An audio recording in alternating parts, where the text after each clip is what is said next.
Here is how to not get fat on a bulk. As you can see here, there's about a 30-pound difference here, roughly, or 15 kilos. As you can see, abs in both picture, no fat gain. Let me teach you. First, about a 2 to 300 calorie surplus. Now, a lot of people are going to go like 500, some people go 1,000, but the reason for this is it's going to prevent excessive fat building, which is, well, the entire point of this strategy. Now, fat is built when you have an excess of energy to expend. So what the body does is it takes that excess energy. A lot of the time it's in the form of glucose already, so it turns that to fat and it stores it. And then you get fat. But if we don't have a huge amount of excess energy, we can't build a huge amount of fat. So that's why we're not going on the crazy, like 1,000 calorie surplus, because I've done that and I've gone fat before.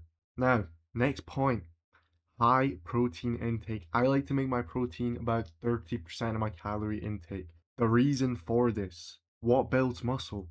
Protein.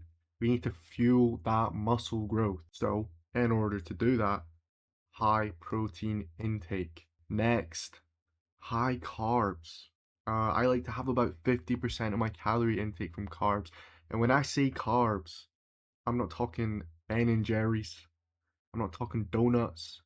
I'm talking things like rice, pasta. Reason for this, your body uses carbs as its fuel source. Well, its primary fuel source. When you're working out and your body needs energy quick, it's going to burn carbs in order to do that. So we need carbs to train hard. Another benefit to this is it's going to replenish our glycogen stores. Now, our glycogen stores within the muscle is going to give them that nice pumped, full look. So you're also going to look extra jacked. Next, keeping our fat intake low, about 20% of calorie intake. Now, you might be like, well, how come protein was high at 30% and fat is low at 20%? Well, fats produce 9 calories per gram, whereas protein produces 4 calories per gram. So, say you're eating like 3,000 calories. 30% of 3,000 is 900. So, that would be in fat, that would be 100 grams of fat. For protein, because protein is only 4 calories per gram, that means it's 225 grams of protein. Now, if you're eating 3,000 calories and you do 20% of that from fat, you're looking at about 67 grams of fat or so versus the 225 grams of protein. Now, we want to avoid getting our fat from like very processed sources of food, particularly junk food. Reason for that is one, it is really easy to overeat on that. It doesn't fill you up. You might be like, oh, well, we're on a bulk, we don't want to be full.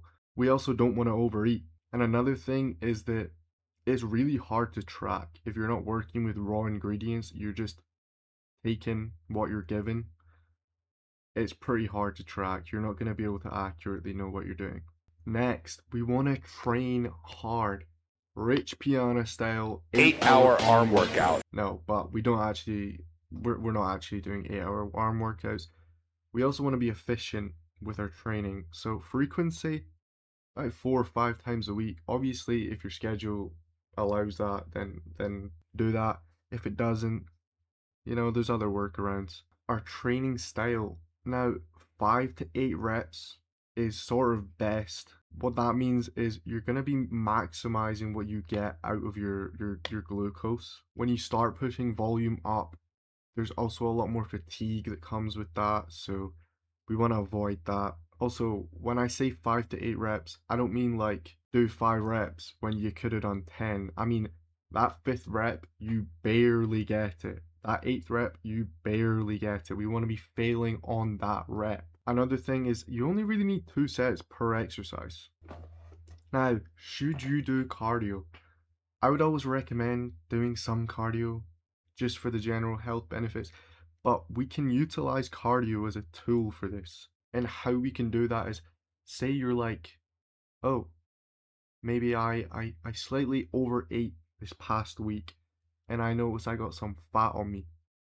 Let's utilize the cardio to make up for those extra calories we ate so we can burn off some of that. If you notice or you feel like you're getting a bit too fat for your liking, introduce some cardio, slim it down a bit. Now, results right here, gained virtually no fat, maybe even lost a little bit, but I'm about 15 kilos heavier, or 30 pounds, just over 30 pounds heavier in the picture on the right. Results speak for themselves.